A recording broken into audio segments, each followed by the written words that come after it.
ಧಾರವಾಡ ಲೋಕಸಭಾ ಚುನಾವಣಾ ಪ್ರಯುಕ್ತ ಬಿಜೆಪಿ ಅಭ್ಯರ್ಥಿ ಪ್ರಹ್ಲಾದ ಜೋಶಿಯವರ ಪರವಾಗಿ ದೇಶದ ನೆಚ್ಚಿನ ಪ್ರಧಾನಮಂತ್ರಿ ನರೇಂದ್ರ ಮೋದಿಜಿಯವರು ಮತ್ತೊಮ್ಮೆ ದೇಶದ ಆಡಳಿತದ ಚುಕ್ಕಾಣಿ ಹಿಡಿದು ಪ್ರಧಾನಮಂತ್ರಿಯಾಗಲು ಇಂದು ಮಹಾಸಂಪರ್ಕ ಅಭಿಯಾನದ ಅಂಗವಾಗಿ ಧಾರವಾಡದ ವಾರ್ಡ್ ಸಂಖ್ಯೆ 3ರಲ್ಲಿ ಮಾಜಿ ಮೇಯರ್ ಈರೇಶ್ ಅಂಚೆಡ್ಗಿರಿಯವರ ನೇತೃತ್ವದಲ್ಲಿ ಮನೆ ಮನೆಗೆ ತೆರಳಿ ಪಾದಯಾತ್ರೆ ನಡೆಸಲಾಯಿತು.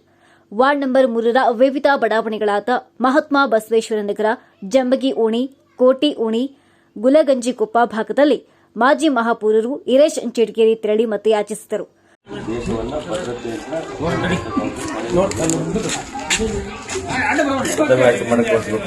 ಮತ್ತು ದೇಶವನ್ನು ಭದ್ರತೆ ಮಾಡಬೇಕಂದ್ರೆ ನರೇಂದ್ರ ಮೋದಿ ಅಂತವರು ಮತ್ತೊಮ್ಮೆ ಪ್ರಧಾನಮಂತ್ರಿ ಆಗಬೇಕನ್ನೋ ದೃಷ್ಟಿಯಿಂದ ಎಲ್ಲಾ ಕಾರ್ಯಕರ್ತರು ಮನೆ ಮನೆಗೆ ತಗೊಂಡು ತಮ್ಮನ್ನ ವಿನಂತಿಯನ್ನು ಮಾಡ್ಕೊಳಕ್ ಬಂದಿವಿ. ಆಯುಷ್ಮಾನ್ ಕಾರ್ಡ್ ಐತಿಲ್ವೇ, ಅದ್ರ ಲಾಭಾರ್ಥ ಏನಿಲ್ಲ 5 ಲಕ್ಷ ಮಟ್ಟ ನಿಮ್ಮ ಕುಟುಂಬಕ್ಕೆ ಉಚಿತವಾಗಿ ಎಲ್ಲಾ ಹಾಸ್ಪಿಟಲ್ ಕೊಡಿಸ್ತಾರೆ. ಅದನ್ನೀಗ ಮತ್ತದನ್ನ 25 ಲಕ್ಷ ಮಾಡ್ತಾ ಇದ್ದಾರೆ. ಹಿಂಗಾಗಿ ದಯವಿಟ್ಟು ಎಲ್ಲರಿಗೂ ಮತ್ತೆ ರೈತರಿಗೆ ಐತಲ್ಲ 3 ಸರಿ ದುಡ್ಡು ಹಾಕೋದನ್ನ ಎಲ್ಲಾರು ಬರ್ತೈತಿಲ್ವೇ, ಅವತ್ತು ಮೋದಿಯವರ ಕೊಡ್ತಾರೆ. ಕಳೆದ 8 ವರ್ಷದಿಂದ ಒಂದೇ ಒಂದು ದಿವಸ ಸದ್ಯಕ್ಕೆ ದುಡ್ಡು ಹಾಕದಲ್ಲೇ ಇರಂಗಿಲ್ಲ. ಯಡಿಯೂರಪ್ಪ ಕೊಡೋ 4,000 ರೂಪಾಯಿನ ಸಿದ್ದರಾಮಯ್ಯ ಕ್ಯಾನ್ಸಲ್ ಮಾಡಿದ್ದಾರೆ. ಮತ್ತು ರೈತರಿಗೆ ದುಡ್ಡು ಏನ್ ಹಾಕ್ತಾರೆ 6,000 ರೂಪಾಯಿ ಬರ್ತೈತಿಲ್ವೇ ಪ್ರತಿ ರೈತರಿಗೆ. ನಿಮ್ ಹೊಲ ಇದ್ದವ್ರಿಗೆ 5 ಎಕರೆಗಿಂತ ಕಡಿಮೆ ಹೊಲ ಇದ್ದವ್ರು ಕೊಡ್ತಾರೆ. ಇದು 6,000 ರೂಪಾಯಿ ಬರ್ತೈತಿಲ್ರಿ ವರ್ಷಕ್ಕೆ ನಿಮ್ಮ ಅಕೌಂಟಿಗೆ. ಸಣ್ಣ ರೈತರಿಗೆ ನರೇಂದ್ರ ಮೋದಿಯವರು ಹಾಕ್ತಾರೆ ಅದು.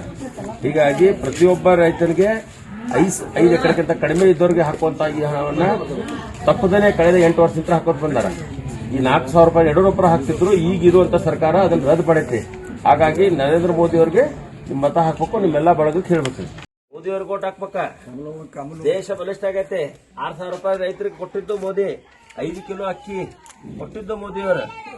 ರೈತರ ಪರ, ನಮ್ಮೆಲ್ಲ ಯುವಕರ ಪರ ಇದ್ದಂತದ್ದು.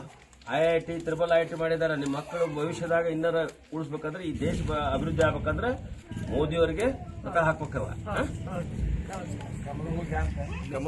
ಪ್ರಧಾನಮಂತ್ರಿ ನರೇಂದ್ರ ಮೋದಿಯವರ 10 ವರ್ಷದ ಸಾಧನೆ, ಸಂಸದರು ಪ್ರಹ್ಲಾದ ಜೋಶಿಯವರ 4 ಅವಧಿಯ ಕಾರ್ಯಸಾಧನೆ ಹೊತ್ತ ಕರಪತ್ರಗಳನ್ನು ಮನೆ ಮನೆಗೂ ನೀಡಿ 5ನೇ ಬಾರಿಗೆ ಪ್ರಹ್ಲಾದ ಜೋಶಿಯವರನ್ನು ಆಯ್ಕೆ ಮಾಡಲು ತಮ್ಮ ಅಮೂಲ್ಯವಾದ ಮತವನ್ನು ಚಲಾಯಿಸಲು ವಿನಂತಿ ಮಾಡಲಾಯಿತು.